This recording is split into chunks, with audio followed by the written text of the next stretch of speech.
Hello, it is Dr. Jacinta Mpalyenkana, author, transformational coach, life and business, and counselor, helping you achieve your goals and live life on your terms.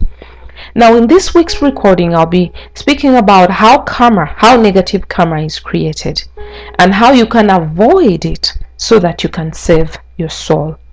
I'll be sharing a few things, giving a few examples, how, karma can really impact your soul, your life, in this lifetime or in another. And that's if you believe in reincarnation. But even if you don't believe in reincarnation, I'll get to explain how, if you create negative karma, how it can really impact your life or the lives of your children. Now, let's make a few assumptions here. Let's imagine firstly that maybe someone has hurt you and you're really mad. They've hurt you, maybe they've broken your trust, maybe they've abused you in some way, and you sit down and start thinking about ways to pay them back, to revenge. But the moment you give it any thought, the moment you invest any of your time to think about revenge, guess what? You've started investing in negative karma. You are in the process of manufacturing this energetic foundation that creates karma. So let's imagine that you go further. You develop that thought into anger. You're really angry at this person and you keep thinking about what they did to you and how they made you feel. So that graduates into making plans. So all this is internal work. So you start making plans. How can I hurt them? How can I hurt them? Now you have graduated, you are in the process, medium process of creating negative karma. And then you sit down and come up with their plots, with plots of how to revenge. And then you actually get into taking action.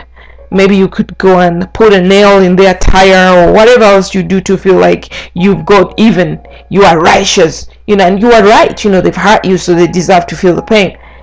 But now when you take action, you've become a manufacturer of negativity. You've literally become a manufacturer of this negative karma. And you have become a conduit. You have opened up a path within you.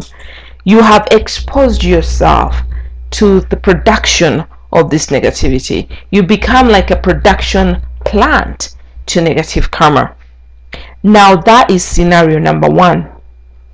Scenario number two is maybe if you're envious and there is this person you're always seeing, and maybe you think that they're succeeding, and out of that thought and limited conclusions about their success, you jump into the crab in a bucket mentality and you want to pull them down because you cannot figure out how they are succeeding. So you join in within, not even without. You start plotting, how are they succeeding? And as a result of asking the wrong question, envy is created. You become envious. And the more you become envious, then you graduate into becoming extremely jealous. And jealous is when you start wishing bad for the other person. And those are all internal actions. You've not even done anything practically, but internally you're creating. And even if you stop there, even if you stop right there, just remember that as long as you think about anything for more than 17 seconds, you have created a form of energy around that thing. And that thing will become, and that thought will become a thing eventually, especially if you do not dispel it, especially if you do not, break the cords and attachment to it. And in most cases, most people don't. So you leave the energy lingering around. And remember, energy is never lost. So let's just imagine that you don't really take action. You just think, you think about them. You start wishing negatively for them. You start wishing that they could get hurt. You start wishing that they could fail. Oh, you're still a manufacturer of negativity. You've opened up your portals to negativity. There is a part of you that has accepted negative production as a way of your life. You've created a space in your mind to just harbor all this negativity. Now let's imagine that you proceed to do something as simple, bad though, as maybe going on their Facebook page and maybe disliking one of their posts. Now you have literally manufactured karma. You've manufactured a negative act.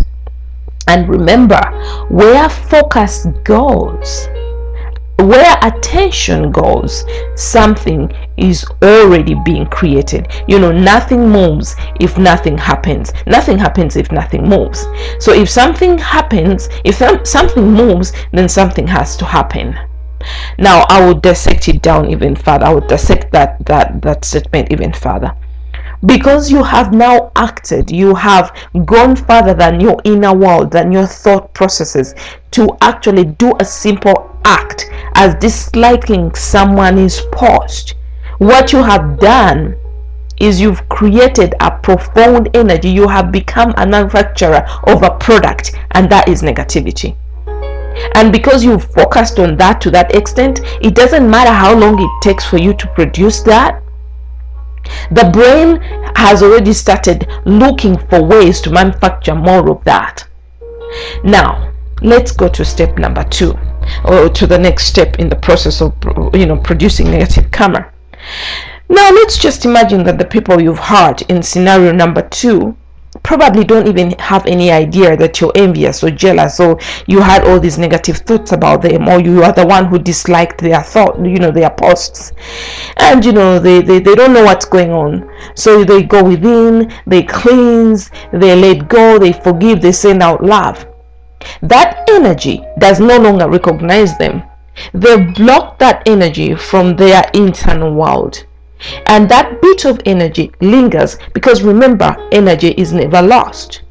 But because you have a portal, a gateway within you for negative energy, it travels back to you. And in my language, they say that, meaning that whatever is produced and becomes a leftover, it has to be returned to the producer, to the owner. So that energy will find its way back to you, and you will intentionally, unconsciously welcome it, because you're already a conduit, the manufacturer of something that has been rejected. Now let's go to scenario number 1, that the person actually really did hurt you, and you're right to be angry. But because you went ahead to revenge, you still allowed them to impact and affect your behavior. It doesn't matter what they did, but you still became a conduit for negativity. And because of that, it doesn't matter, you were a manufacturer of negativity. Now let's imagine that the person who hurt you went ahead and forgave themselves, and they don't even know what's happening. They don't even know it's you who revenge. Maybe even they know, but they asked for forgiveness, or they went within and asked for forgiveness on themselves, or maybe they didn't do all that, but they raised their vibration. They raised their vibration and let go of everything that doesn't serve them. So they are no longer at the same vibration at which you sent them that revengeful energy.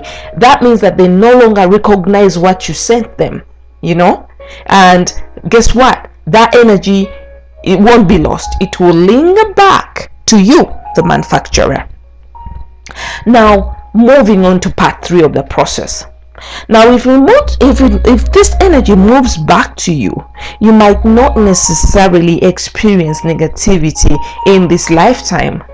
However, you might experience stuff like, things are not going well, you become cluttered, you're not achieving your goals. But some people are really good at this negative shit, so they continue, achieving their goals.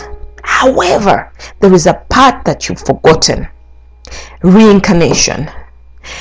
And even before reincarnation, let's imagine that you have offsprings, you have kids.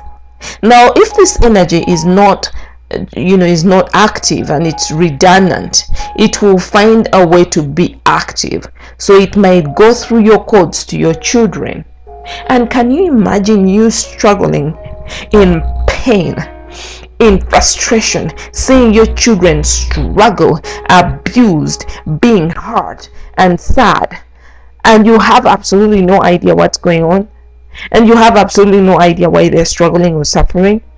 And let's even imagine further that you do everything you can to help them, but because you're the manufacturer of that energy that has been energetically and spiritually and code-likely transferred to them, the moment you try to help them, guess what? You injure them even more. Okay, so you are in this circle of pain and you start crying, oh God, why me, but you forget that you hurt somebody else. Even if it was just by a thought, just a thought will create a reality, especially if you dwell on that thought for 17 minutes, 17 seconds or more. Now let's imagine you're really lucky and you keep your vibration high and you let it go and it doesn't affect you or your kids. But then remember, you die. When you die, your soul will never forget this energy that you died with. And that's when karma is created. So you reincarnate in this world, you come back, and oh boy, you struggle like hell, and you have absolutely no idea what happened in another lifetime, because you don't come back with that. It's deeply ingrained in your very DNA. Somehow there is a part of you that knows that, oh man, you hurt someone, and unless you seek for professional spiritual help, you will live your life in struggle, in pain, in frustration, in sadness, in sorrow, in stress, and you will just move around everything negative because you invested in that. You were a manufacturer of that, and these are the products that you're producing. Now, why am I sharing this, and how can you avoid this negative karma? How can you save your soul? My humble advice, dear souls, dear beautiful humans, let's learn how to instantly forgive those who hurt us. Let's not go beyond thinking about anything negative for more than 17 seconds, especially if it's about someone else. Let's focus on what we have and what's good.